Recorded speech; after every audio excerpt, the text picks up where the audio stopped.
On October 21st, IBJ unveils the 2025 Women of Influence. Join us to celebrate Indy's most inspiring leaders and hear the powerful stories behind their success. Don't miss this moment.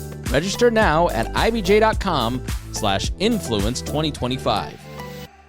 This is Inside Indiana Business Radio on demand for Thursday, October 16th, 2025. I'm Gary Dick. Georgia-based Sugar Foods Corporation plans to open a food production and distribution facility next year in the Mount Comfort Logistics Center in Hancock County. The company eventually plans to employ more than 100 workers at that facility with an average wage of $63,000 annually. Germany-based Freudenberg Filtration Technologies has announced plans to close its facility in LaPorte, a move affecting 173 employees. In a notice to the state, the company says it is relocating operations to its new facility in Lebanon, which is slated to open later this year. Freudenberg, which has its U.S. headquarters near Detroit, manufactures residential filtration products, and those same products will be made at the Lebanon facility.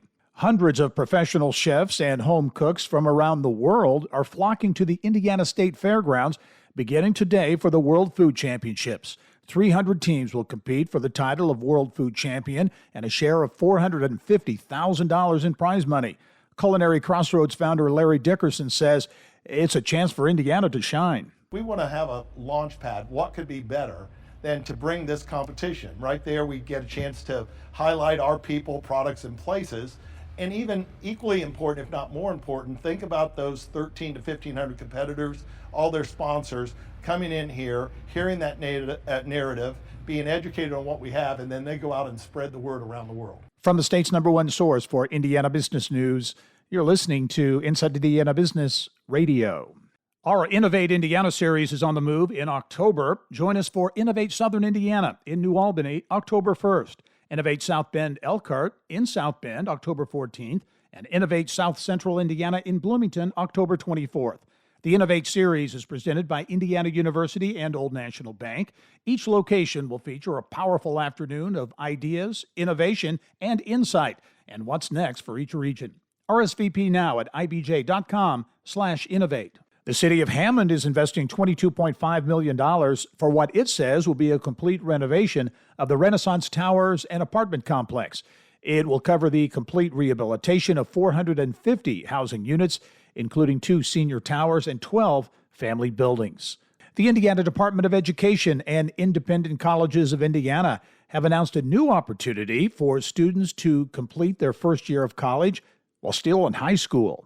The new professional pathway credential allows students to complete a minimum of 30 credits of specialized general education courses. The credits are designed to help students build essential knowledge, including communication, civic literacy, and technical and industry skills. The credits will be fully transferable as a block among 6 participating private institutions: Anderson University, Bethel University, Grace College, Huntington University, Indiana Wesleyan University, and Taylor University. Indiana Secretary of Education Katie Jenner says the pathway adds to a growing list of partners who seek to ensure that Indiana students have a more seamless path to their future.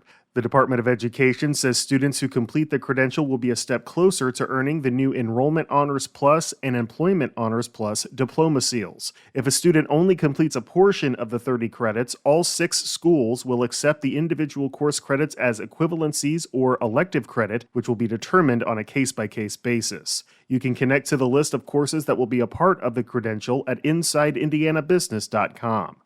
Alex Brown, Inside Indiana Business Radio.